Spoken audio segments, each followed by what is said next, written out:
A way too frequent feature of this show and this channel is Owen Jones. He certainly earns it, so we talk about him. But this is a happier Owen Jones episode than usual. A couple of weeks ago, we talked about his investigative journalism piece, the 9,000 words, was it, that he wrote about why the BBC is actually biased in favor of Israel. And among the gems there in that great investigative piece was, we talked to 13 people, wouldn't name any of them, a bunch of other things like unsigned, a letter signed by a bunch of people, but not actually signed. I don't know how that works. But the one name that did feature a lot was Rafi Berg. Does anybody remember his exact title in the BBC? It's not important enough for me to remember, but He's a BBC Middle East online editor. yeah, clearly the person who decides the corporation's entire editorial policy. No, but his last name is Berg. I don't know if it may or may not have something to do with Owen Jones's fascination with him, but it did kind of encourage a lot of Owen Jones's fans to basically make this guy's life a living hell, for which he is last I checked considering suing Owen Jones. Welcome to the reality show. I'm joined by Anders, Marco, Richard. Marco, your initial thoughts on this? Yeah, well, frankly, I don't particularly care whether the guy is gonna sue Owen Jones or not, because Owen Jones made a fool of himself just publishing this piece, which he calls, he uses his own words, a details investigation. A huge amount of research went into it. It's like, really? I mean, as you mentioned, we did an episode about this. We saw what's behind it. The whole piece is just effectively an opinion piece. It's a quasi-qualitative piece of research, all based on interviews to 15 former and some current BBC members of staff, and some people who signed a letter. Again, all these people are anonymous. We don't know who they are. So effectively, it's all based on gossip and bitching about the BBC itself. So it's kind of painful and sad to see somebody doing evil pretending to be clever. Because come on, Jonesy, did you get your primary school to do your research? Because this is really, really appalling. I mean, there's nothing concrete about it apart from the fact that Owen Jones is screaming that he cannot control the world the way he wants. All he wants to do is impose his will, impose his view on everybody else. And, we know that truth is correspondent to reality. Your idea correspond to reality, therefore are true.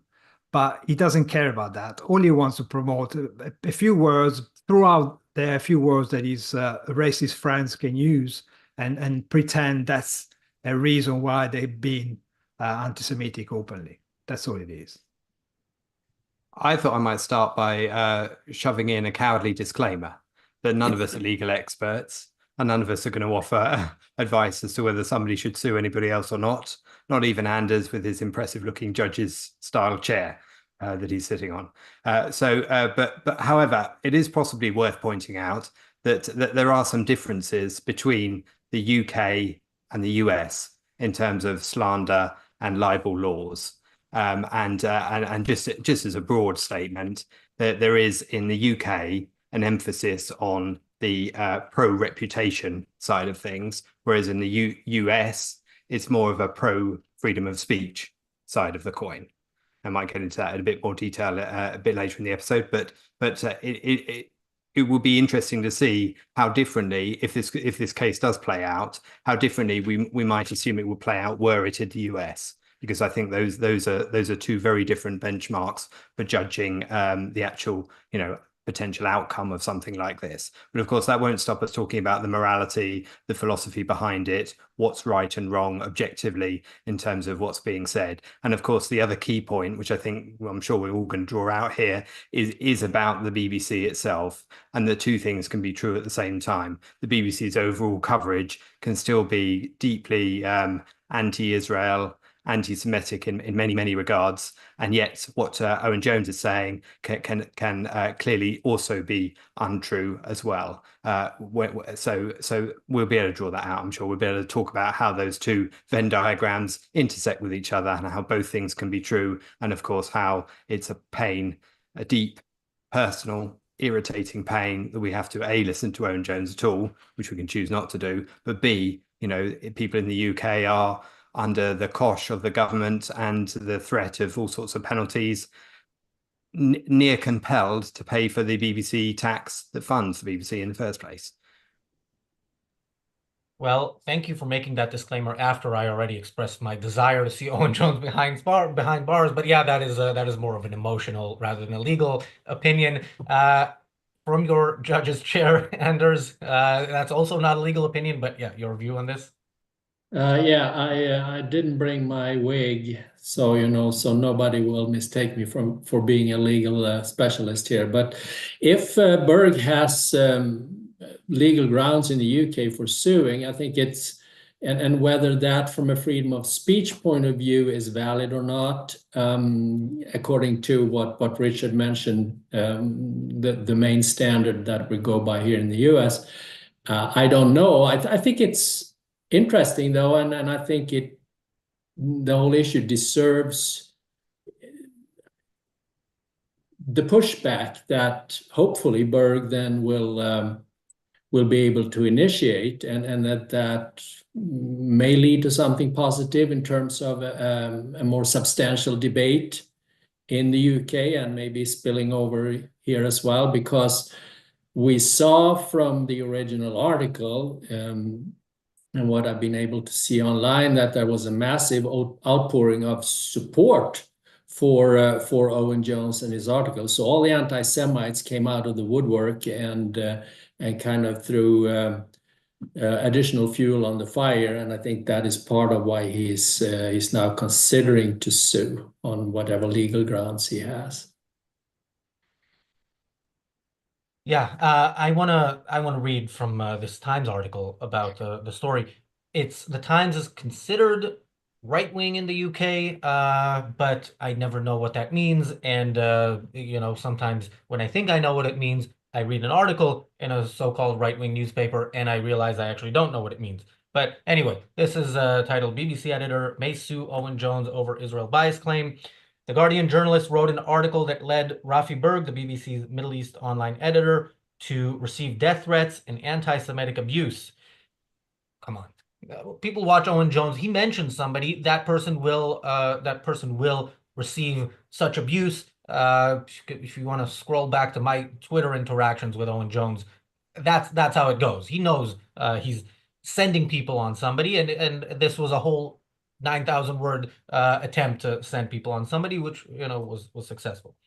I'll continue with the article, or start with the article, because that was the headline. A BBC journalist is considering taking legal action against the Guardian's Owen Jones after he wrote an article that led to death threats and anti-Semitic abuse. Rafi Berg, the BBC's Middle East online editor, was accused in the 9,000 word piece of skewing stories in favor of Israel's narratives. Jones, a columnist for The Guardian, had spoken to 13 anonymous BBC staffers who had concerns about bias. This is still shocking to me that I read this again, and I'm shocked that this is what passes for investigative journalism. But okay, the article was published on Dropsite, a news website with the headline, "The BBC's Civil War Over Gaza." Several allege that Berg micromanages this section, ensuring that it fails to uphold impartiality, Jones wrote, adding that the staffers believe this had a ripple effect across the BBC. They said he was guilty of numerous examples of problematic editing and ignoring email complaints. The BBC rejected the allegations against Berg, who is Jewish, saying that his role had been, quote, fundamentally misdescribed.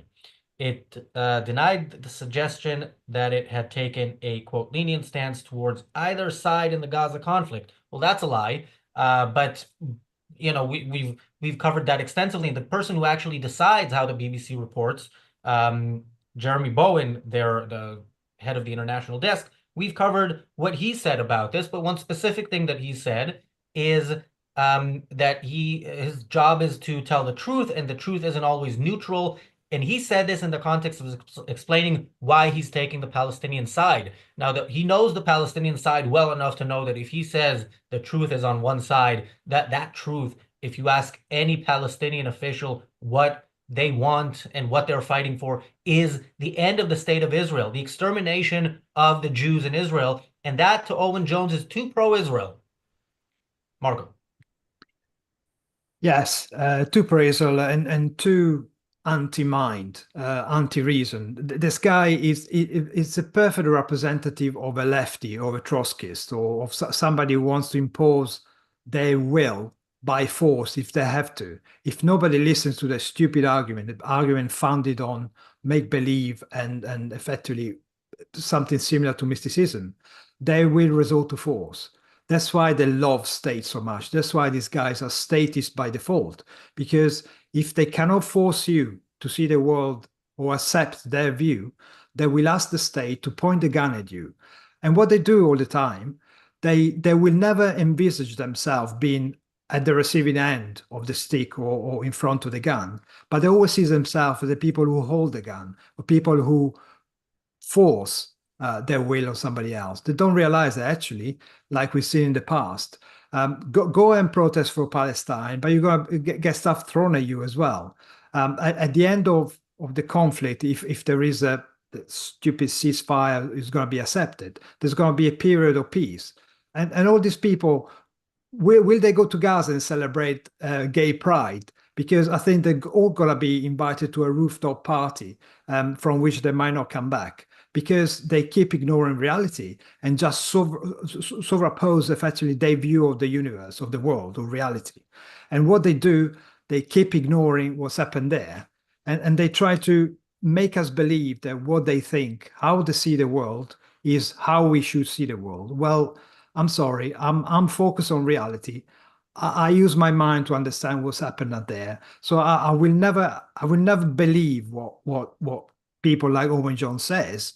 In the same way, I do not believe what the authorities in Gaza say, i.e. Hamas, i.e. a terrorist organization.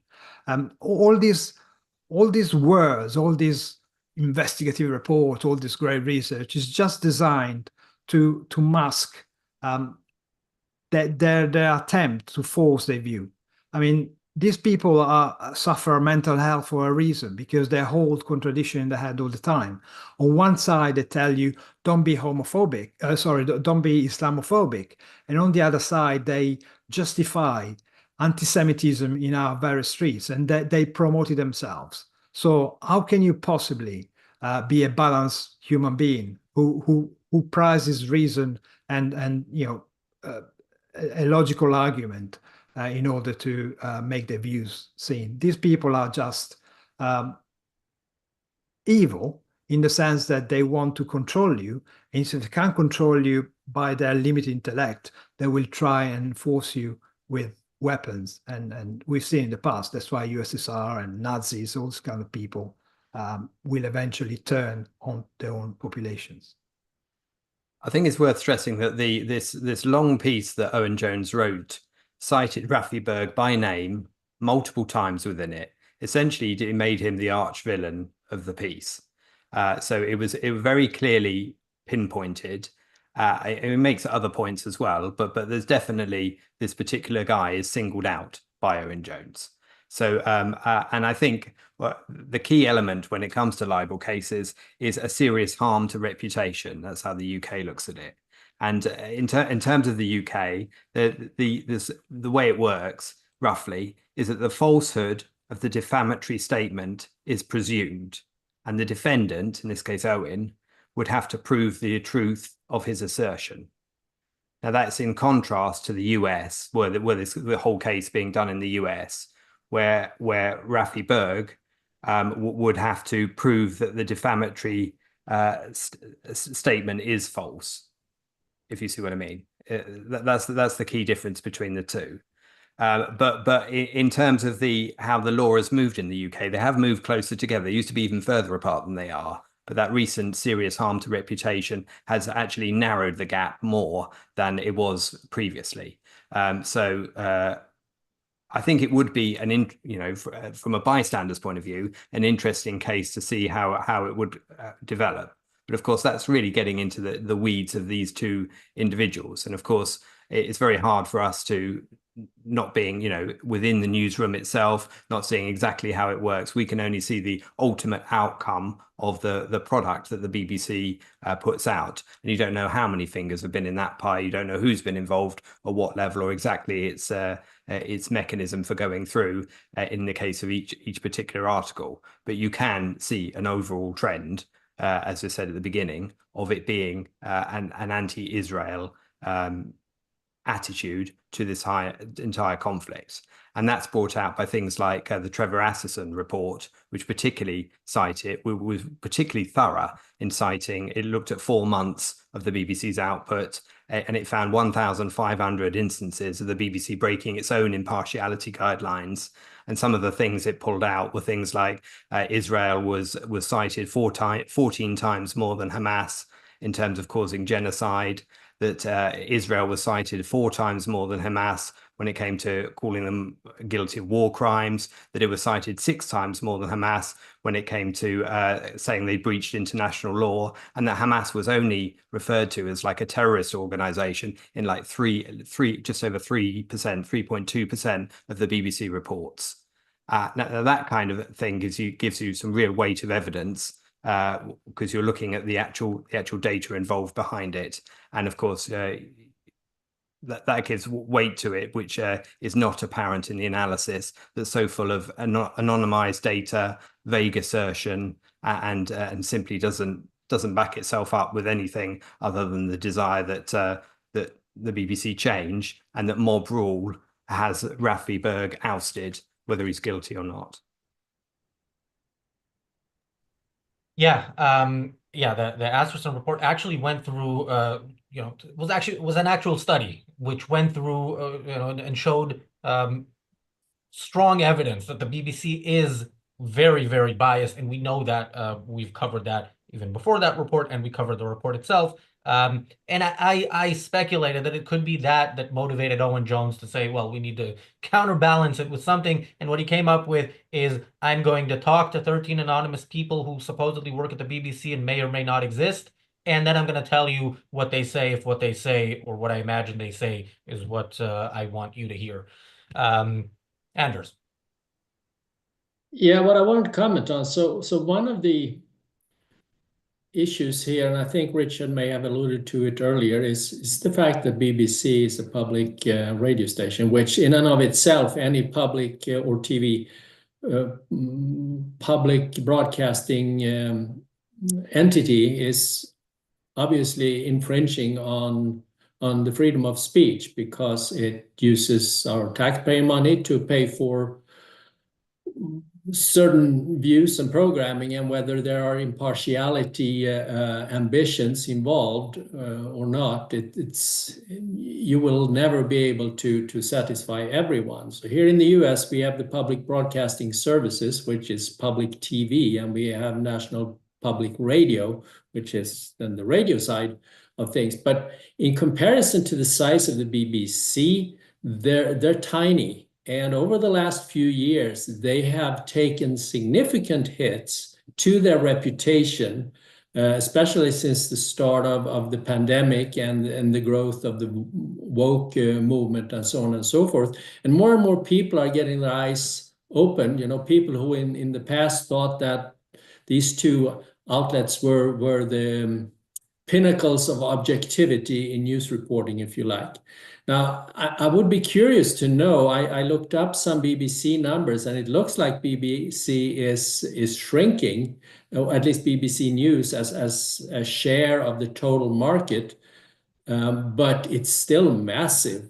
And I suspect that it's the same is the case for most European countries. But you who are on the ground in Britain there, would cases like this, are people starting to question BBC on some level, whether it is that things are not done right, or whether it should exist in the first place as a publicly funded broadcasting entity? I'll let Marco and Richard answer the last part of that, but I do want to say the great thing about being publicly funded is if you're shrinking, if people stop listening or watching, you still have money forever. You have an endless source of money because the way you get funding is to say to people pay or else, and the or else actually is real. It's a real thing. But and also you mentioned you called the BBC a radio station. It is a massive media organization that has multiple television channels, multiple radio stations, and yeah, I think the BBC actually suffering from any of this is as likely as the universities in America suffering from endorsing anti-Semitism. Okay, I want to go to the super chats, but I also there was a comment here somewhere that I saw, and now I'm losing it. Oh, there it is. Lara says, about time someone looks at Owen Jones. He's insufferable. Welcome to the channel, Lara. We talk about Owen Jones way too much. But yes, he is insufferable, but he people listen to him. He has an audience. He's influential. And so it is important for us to talk about him, unfortunately, more than we'd like to. Thank you, Dan, for the super chat. Dan says, waiting for Owen, Mehdi, and ZTO to do a ZTO LGBT rally in Gaza. Yeah, that I'm sure is happening any day right after the ceasefire. And thank you, Dan, for another super chat. Dan says, Mehdi has compared non-Muslims to animals, gay people to pedophiles in a rant when he was not aware he was being recorded. He is a jihadi parasite. I mean, that doesn't surprise me. I've said my first encounter with Mehdi was when he was on BBC's Question Time right after the terrorist attack against Charlie Hebdo 10 years ago, and his first thing that he decided to say, and this was again on one of the biggest shows on in the country, was to essentially say that the Charlie Hebdo people were wrong to publish the cartoons, rather than to say, maybe it's wrong to murder people because they insulted your prophet. Anyway, Marco. Yeah, definitely. Mediasan is another repellent rodent, isn't it? But yeah, to answer Anders' question, well, the BBC is a massive empire. It's literally they have the monopoly of the radio market here in Britain just because of the sheer amount of money. I think the overall funding must be about 2 billion a year, something like that, if no more. So they have controlling information, and yes, it's an organ of the state. It's the stick, the ideological stick that the states wield around in order to make people comply effectively. It's a state reminding people you need us, because without us, you wouldn't even know anything that happens around. You wouldn't have unbiased opinions. You wouldn't get the beautiful entertainment that we bestow upon you out of our goodness. No, because we actually pay for it. It comes from our pockets. Without us, those people wouldn't be able to live it up with massive salaries that compete in the market with private enterprises, private companies, private production, private TV channels. But again, it's the will of the statists. That's why the BBC is mainly taken over by lefties, because they are the people who understood the importance of ideology. If you can make people believe that what you're saying is right, either by convincing them with the massive media empire, or by forcing them, they will be in power. There will be the people who dictate what the ideas behind the background are. They are the people who will force you to support the state, despite the state working against you. And that's why there is here in Britain the big misunderstanding that the state allows you to have a better economy. Now there is a big debate because the Labour Party is failing at managing the economy, because they came on a ticket of change, but without ideas behind. They don't understand what economy is. They don't understand that actually the state does not create wealth, it just squanders it, just burns it. Wealth comes from the individuals who go out there to work, create enterprise, and create jobs. They don't get that, because that's the kind of narrative they've been pushing for decades. And that's why people believe it, because it's been hammered in their heads forever. And thankfully, a new phenomenon here in Britain is that we have a new channel, which is a bit more centralist, but still statist. That's the problem. It's called GB News. They're a bit more conservative in the news. That's why they've been banging on about the cover-up of the Muslim gangs raping young children here in Britain. But again, it represents the kind of ideas that are here in Britain. So they will never really question statism. They will never really question the big issues that allow things like the BBC to exist in the first place. It's hard to overstate how massive the BBC is within the UK and what a massive effect it has on the I wouldn't want to call it collective consciousness, but the effect, how people think or don't think, how people turn their mind on or don't turn their mind on. It is huge. I mean, they had 1.1 billion hits to their website just in May, as an example of how big they are, and that's just the website, as opposed to all the TV channels, the news, and all the radio stations. I think Rafi Berg, through his lawyer, has said something to the effect that, as part of his, defense of this, he said that the BBC is one of the most respected organizations in the world. Well, now, if I were a lawyer, I'd be standing up and saying, "Objection, Your Honor." But nevertheless, it does have more clout than I would like it to have, and people do still accept what it says when it kind of coincides emotionally with how they feel, rather than thinking about the basis for why they think what they do, or why the BBC is telling them to think what they think it should. And that's a worrying aspect of this, I think. So yeah, the BBC has far more punch than it should. However, there is definitely, it is on the wane. It's on the wane for a number of reasons. Competition, like Marco mentioned, from other channels are actually offering a slightly different viewpoint.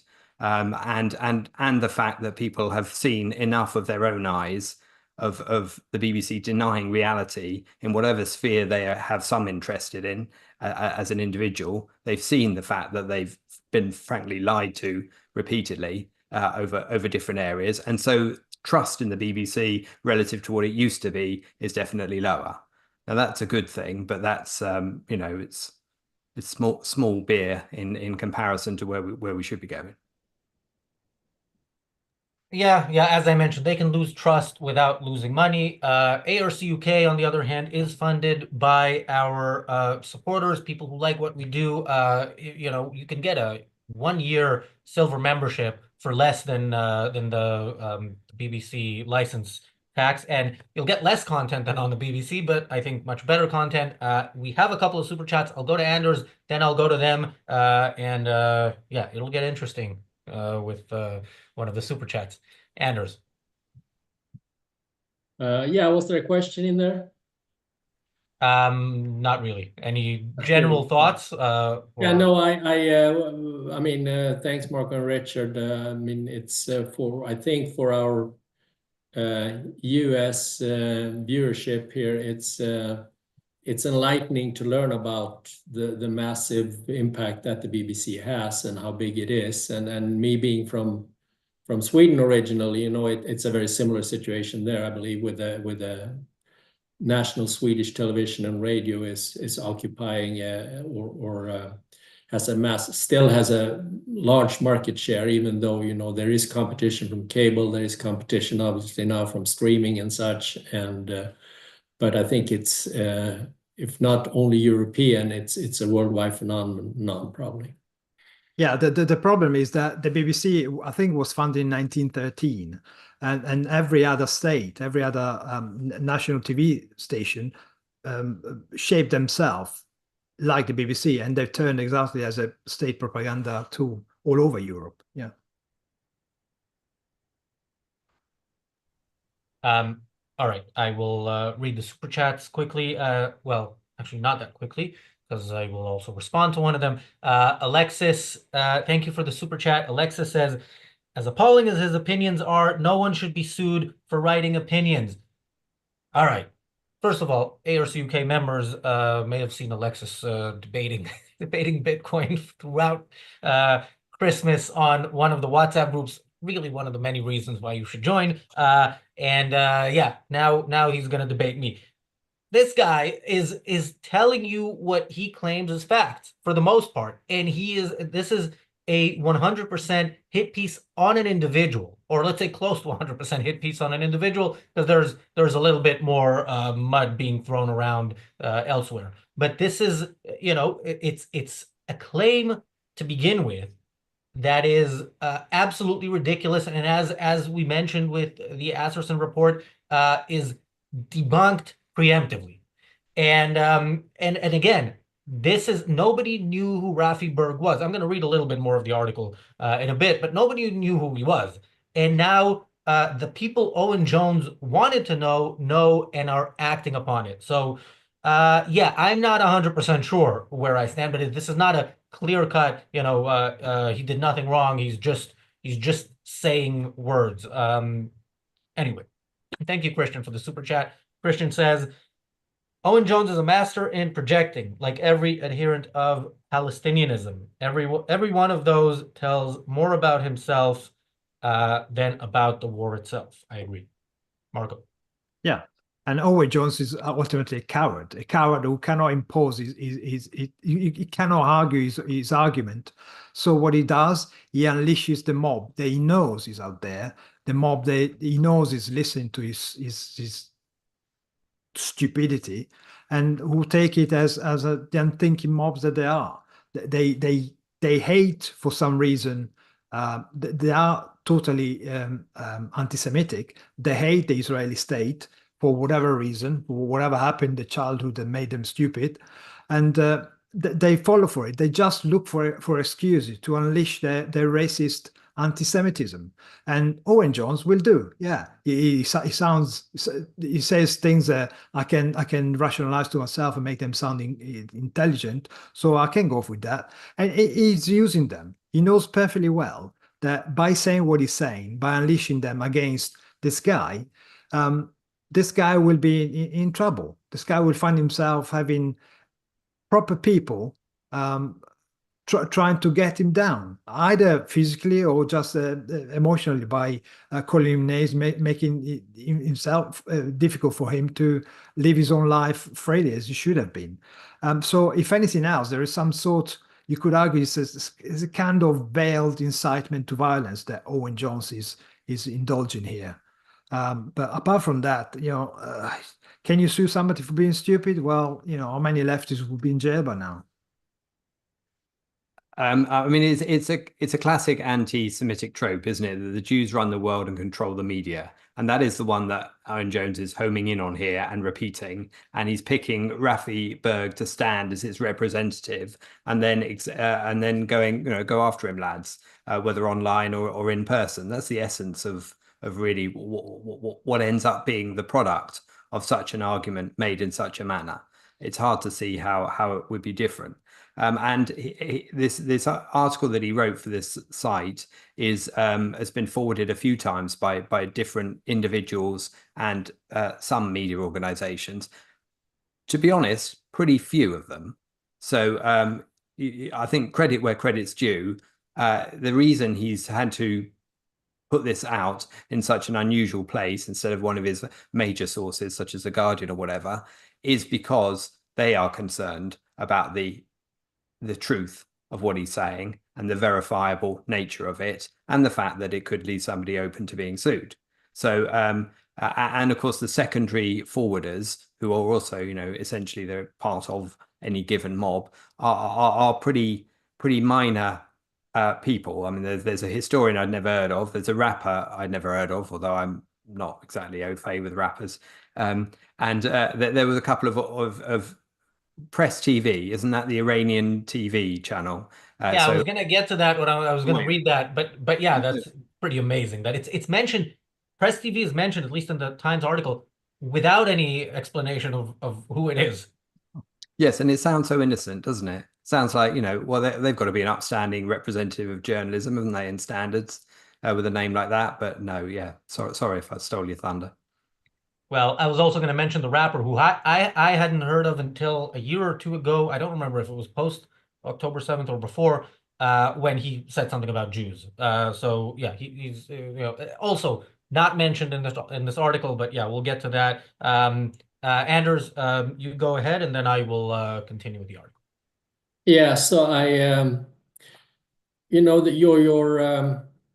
your super chatter who commented that opinions are well, I'm paraphrasing that opinions are allowed in free speech, and obviously, yeah, I guess on some level, Owen Jones has a right to publish his garbage, and then where do you draw the legal lines when things become defamation and libel and such? I don't know. But I think it's worthwhile to mention that if others are taking action based on reading Owen Jones's article, I mean, those other people are responsible for their own actions. I don't think you can extend it and say that Owen Jones is responsible for what other people did to Rafi Burke. So that's just a thought. I mean, we are all responsible for our individual actions. And if someone is doing something to Rafi Burke that qualifies as not just speech, then obviously they should be held responsible for that. Okay, before I go to the article, there was a comment here that I can't find now, but it was about Owen Jones being accused by somebody of being pro-Israel. I don't know about this, but I did see a headline of a video of his, which is on his, it's from 6 days ago, titled "Is Owen Jones an Israeli Stooge?" He responds to some critics, and again, I think the reason he does something like this, again, I have not seen this video. The reason he would do something like this is the same reason that he would do something like his investigative journalism of the BBC. These are the most anti-Israel people in this country. And if you can say, well, look, we're clearly not fully, on the side. We are.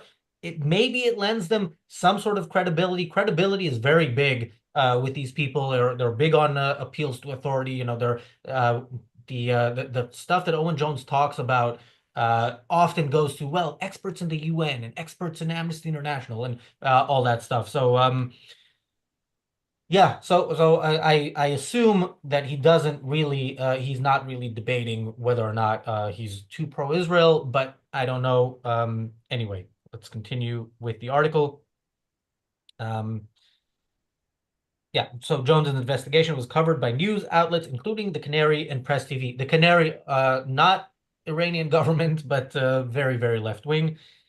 The American website Mint Press News followed up with claims that Berg was a CIA and Mossad collaborator after he wrote a book about the Israeli intelligence service. Now, I came across that. I'm not going to search every single news organization they mention here to see just how left-wing they are, but it does say something. If this is a journalism piece on the Times website, it's not an opinion piece, and if you give these sources as if they are, perfect. It's perfectly normal to say, well, this is what Press TV says.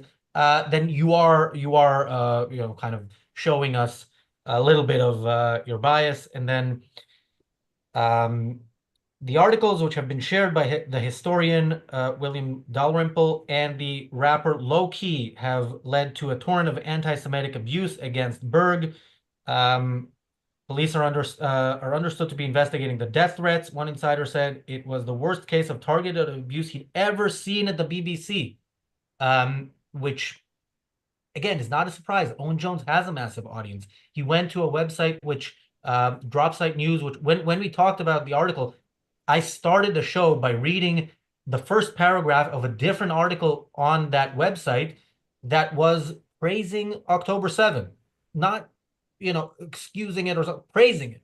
So yeah, you know your audience, and you know what they're going to buy into, and you know what actions they're going to take based on that, and so that should be taken maybe somewhat into account. Marco. Yeah, I mean, again, calling it an investigation, I mean, talk about overstatement. That piece of work is embarrassing. It's really embarrassing. Just look at it. First of all, it's been published in that blog, as you mentioned, and you see the kind of article that they push over there. It's just, it looks like a branch of Hamas, really. But again, to call that piece investigation, I mean, as Richard pointed out, most people wouldn't touch it with a barge pole because it's so full of holes. You cannot show a methodology. You cannot show what the sources are. You know, an eighth grader would be embarrassed to present that, frankly.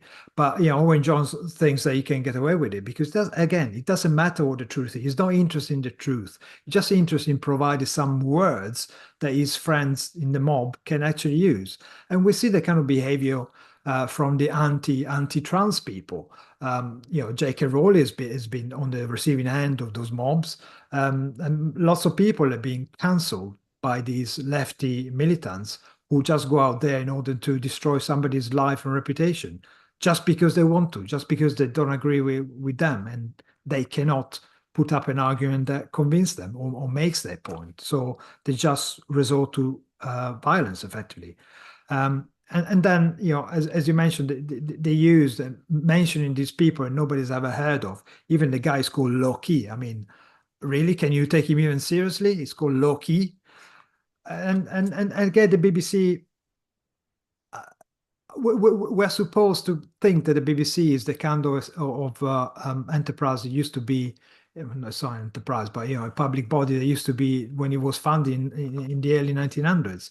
But since then, we've seen scandals within the BBC itself when they were effectively harboring famous pedophiles like Jimmy Savile and Rolf Harris. They were part of the establishment. They were protected. People knew what those people were up to, but they chose to protect it because there was a kind of environment that the BBC was fostering. It's like we are the leaders, we are the people who dictate what the culture is, and nothing can touch us. It's this kind of attitude, the kind of attitude that you would have seen probably at the Pravda during the Soviet times, and the kind of attitude you see from Hamas and all these really authoritarian, and that's why, again, the Iran stuff is mentioned. So it's no surprise that people like Owen Jones resort to this kind of bully techniques and tactics because they're too. First of all, they're not bright enough to put an argument, and second, they are predisposed as Trotskyists, as Hegelians, as Marxists, to impose their will and to try and force it through, literally with violence if they have to. I can definitely back up that ends justify the means attitude that the BBC has, and the fact that it thinks it's above criticism all the time because of a reputation that is long since lost in terms of merit for its journalism. Anyway, I think the attitude that the BBC has is very hard to explain, because when people talk about it being a state broadcaster, they think it means that it supports the government in everything, that it's pro what this government is doing because it's funded by tax. That is not the case. It's pro-statism, not necessarily this government. So it'll go after all sorts of different parts of the political spectrum at different times, depending on its agenda or narrative, whether they're in a current government or not. But that's not to say that it isn't always pushing the line that the state knows best, and that the BBC, essentially as a representative of state-funded body, is an example of that in action, and it's making your life better by existing, which of course is the absolute polar opposite of the truth. And of course it's the attitude overall when we look at this kind of piece, that truth or what is actually factually true is based on how many people think it, or how many people sign a petition in favor of one particular point of view or another, or how many people subscribe to a particular program or that kind of thing. And of course, that's no measure of truth. Truth is objectively verifiable, and of course it needs not only to look at all of the things that it's based upon, all of the premises that any statement is relying upon when it's stating a particular case, but also integrating it with all the other knowledge that you have that's relevant to the situation. And that's one of the things that the BBC is particularly prone to do, is to look at any given issue or article or item of news through a pinhole vision, separating it from anything else, even stuff on the same website on the same day, that would contradict it. because of course it doesn't think in principles like, you know, objectivists argue for. It thinks solely in little individual concretes, which it can then take any case, any pragmatic case, wherever it wants to, and claim them all to be true, even when they flagrantly contradict each other. Yeah, by the way, low-key, first, I looked it up, first, his first claim to fame as one of the leading anti-Semites in the country was around 2022. And yeah, and he's been consistent, you know, so he's made anti-Semitic comments. And again, there's something about this type of journalism where it's mentioned as some sort of public figure in a specific context where this stuff matters. You know, his history here matters. And it's not mentioned at all. And again, this is the Times. It's supposedly one of the supposedly better newspapers in the UK. So yeah, keep that in mind when you read, when you think, okay, at least it's not the Guardian. Maybe you should stay more vigilant when it's not the Guardian, because you know what to expect with the Guardian. Anders. Yeah, and I mean, the Guardian didn't even want to touch this piece, right? That's what I think you said, that if the That was my original assumption. That was my Yeah. assumption. He does write a regular column for the Guardian. Yeah, no, I know that, but the fact that he had to publish this long form thing in whatever the name of the news outlet was, and then also, you know, when this Iranian affiliated outlet Canary publishes it, I mean, that should be a red flag for everybody right there, and basically kind of disqualify the article as such. I mean, I don't even think Al Jazeera would touch anything like this.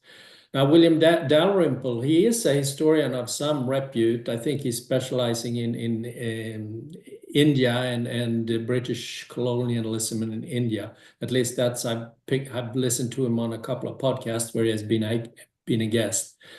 But you know, that doesn't obviously make him an expert on the Middle East, and it seems like his views are pretty standard leftist, that yeah, it was a terrible attack by Hamas, but you know, we need the two-state solution and so on and so forth. So yeah, there's also, you should be also especially careful of people like that who are you know, somewhat reputable. I think of Glenn Greenwald, because we did it for two reasons. One is we did an episode about him a few months ago and got people very upset. People who are not usually upset with us were upset for the fact that we criticized Glenn Greenwald. And yeah, today I, in preparation for the Daily Objective, watched an interview that he did recently with the founder of the Hind Rajab Foundation. And yeah, those people who seem like they're reasonable when they talk about some things, but then kind of support anybody who will you know, help exterminate the Jews. That for me, that's a reason to write them off, no matter what else they say, even if they don't put it in those terms. And some are closer than others. And I think Glenn Greenwald is getting closer and closer. Marco. Yeah, yeah. The guy, I think, is based in India, but on the Palestinian issue, he's clear on the wrong side. I mean, it's been he clearly came out on the wrong side. So again, I don't trust anyone who can be so wrong on one issue. And you know, am I supposed to believe on the other one is objective? So I find it very hard to justify these people's existence in the first place in terms of, you know, their reputation. And talking about reputation, you mentioned the Times is a reputable paper. Yeah, the paper is fine. The problem is the journalists who write for it. So these people are not journalists. These are activists who hide behind the reputation of the paper because they haven't got any reputation for themselves. Again, these people believe that by being a parasite, by parasitizing on somebody else's idea, somebody else's achievement, it's a shortcut to their success. Well, no, that's exactly the opposite. Your self-esteem comes from achieving stuff yourself, from setting your own goals and going after them independently. But they don't understand this. That's why they love the state. That's why they loved mommy and daddy to threaten the bully in the playground, because they haven't got the balls to stand up to them. And they're too afraid because they do not understand that they can take control of their own life, but they prefer to be hiding behind somebody who then becomes their owner, effectively. That's why the gangs the criminal gangs are so appealing nowadays because somebody offers you protection. You don't have to think. They give you orders and you go out there. But also you'll be the one who gets shot at, who gets stabbed, while somebody else at the top rakes in the money. So, you know, living for somebody else, giving up your life literally for somebody else's for somebody else to have a better life, to prosper, is not a good deal either. So that's why we promote individualism, we promote reason, and we promote the use of your own mind in order to determine what's good for you, and the fact that you should follow your own goals. I think Just a second. What do you mean the paper is fine, but it's the journalists that are the problem? Well, because the paper have been decent in the past. They have a reputation. Even the BBC still has an undeserved reputation, but it still effectively lives on a decent past that they had when it was funded. That was providing information, and more or less unbiased information. They were objective. That's why they're so famous across the world. But nowadays, these are just the headlines. These are just the titles, and people hide within it because they know that they can just live on the reputation of the institution they work for, like the UN in a way. UN used to be something there that seemed to do something good, but now it's just a front for a bunch of tyrants and dictators.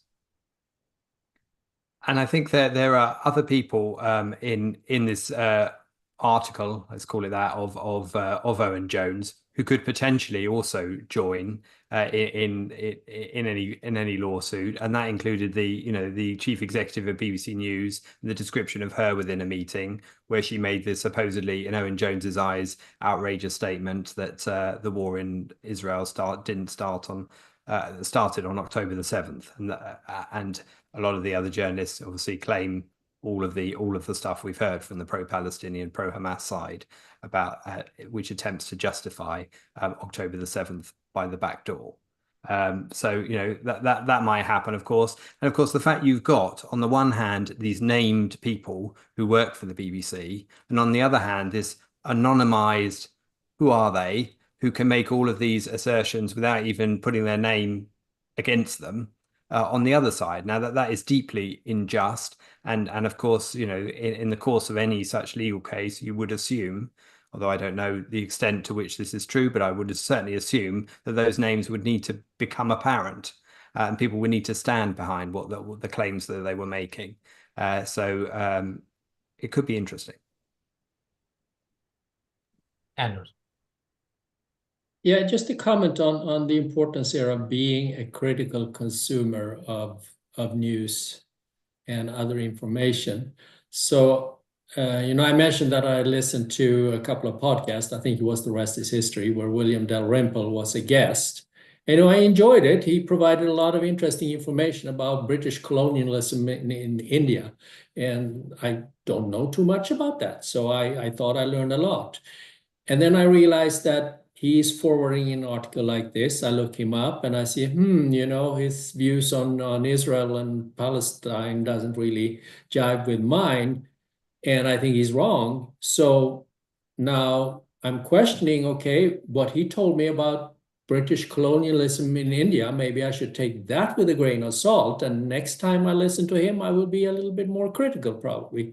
And I think that kind of illustrates the process that we as critical consumers have to go through, not just with regard to this article that we're discussing today, but just in general. And when people come and say that, these public organizations like BBC, like the PBS, like the NPR here in the US, that they kind of default to thinking that they are objective just because they are instruments of the government. And that's just such a total falsehood that we obviously have to continue to point out over and over again. Yeah, and with consuming media critically, like the example you gave, when we don't do it well enough, often they'll help us, and with this issue, they especially help us. I think the way this war is covered, tells us a lot about media outlets that is much more in your face in terms of the bias than anything else. A little bit more of this article shows a little bit more of that. I'm skipping ahead, but towards the end, Tamara Abood, a former Channel 4 news commissioner behind the second petition to get rid of Rafi Berg, to suspend him, said, quote, Rafi is the tip of the iceberg. Scratch the surface of the BBC and you will find it packed to the rafters with Zionists who will frame the reporting on Gaza to center Israeli interests. Again, Zionist is somebody who supports the existence of Israel as the Jewish state. As I've said in the past, I'm a reluctant Zionist. I wish there was no need for a Jewish state, but there is one. If you are against Zionism, you are against having that one place where Jews don't need to be afraid whenever they leave the house. And Tamara Abood, a former Channel 4 news commissioner, much higher than Rafi Berg at BBC. And Channel 4 is also a sort of government channel, right? Yeah, Marco Richard, you correct me on this. Yeah, it's not directly funded by the state, but it's owned by the state. Yeah. Yeah. So so it's still a government channel. So anyway, let me read a bit more later on. Jones said, this is Owen Jones's response, quote, Berg was given months before publication to offer responses to my reporting. And Jones also stood by the article. Yeah, why would you want to give this guy a response and then be quoted on drop site news along with their Hamas buddies? Yeah, this very much looks like the right decision. Okay, I don't think there was anything else here I wanted to read. We are running out of time. So, Anders, parting thoughts, and where can people find more from you? You find me on andersingemarson.substack.com. My latest article is an open letter to our president-elect, Mr. Trump, here in the US. Marco Richard, parting thoughts, and where can people find you? Yeah, well, the parting thought, just talking about this woman, she criticized Stephen Fry for lamenting the rise in anti-Semitism in Britain. So these people are just racist, are nakedly racist. They don't like the Jewish state, they don't like the Jews because they are lied too much in the Middle East. What the alternative to tyranny and Islamic tyranny you could have if you decide to go down the democratic route. We did an episode on it, or there was an episode on this channel on the Daily Objective. I think it was about 6 months or so ago, or related to last Christmas. I think it was a Christmas address that Stephen Fry did, where he was commenting on the rise in anti-Semitism. And then this is the Channel 4 executive, Tamara Abood. She wrote a tweet which shows that the BBC's focus on this, and the fact that it was, secretly run by Zionists, was a demonstration of where the power lies. So it's the standard trope trotting out again that we've heard a gazillion times before. And of course, they're just showing their colors once again. So, as you say, it's a rag bag of individuals, but you only got to look at any one of them to see what the flavor of the others is as soon as you start looking into the others as well. So it's quite depressing to see. But yes, you managed to press my buttons by reminding me of her existence as well as Owen Jones. So thanks very much.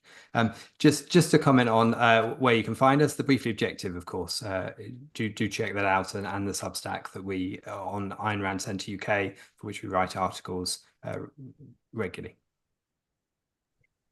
And look, this content is important. It does not reach anywhere near as many people as Owen Jones's content and the content of many other on the side of evil. So I encourage everybody who sees value in our content to share, like, comment. Comments help more than anything else with the algorithm, which, to answer some questions here, is why we don't always remove trolls, although we're removing them faster than we used to.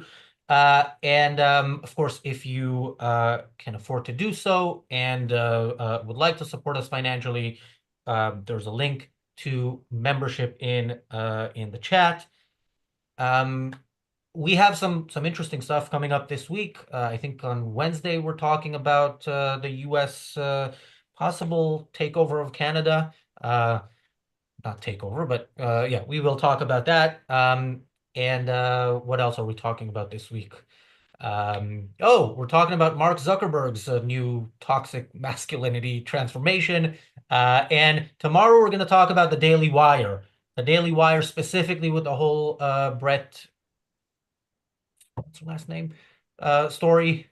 Brett Cooper. So yeah, that's gonna be an interesting topic. It will be different. We don't have insiders at the Daily Wire. We don't have any new details there, but there is something about this conflict, inner conflict, and then outer conflict throughout the conservative movement and fans of the Daily Wire that is, I think, really very much symbolic or to be expected of the conservative movement and the Daily Wire itself as it was built. There's some great content there from time to time, but there's a problematic approach, I think, that makes such things as what happened with Brett Cooper and what happened with Candace Owens inevitable. Thank you, Mary, for the last minute super chat. Thanks again, everybody, for watching. Thanks, guys, for joining me, and we'll be back tomorrow.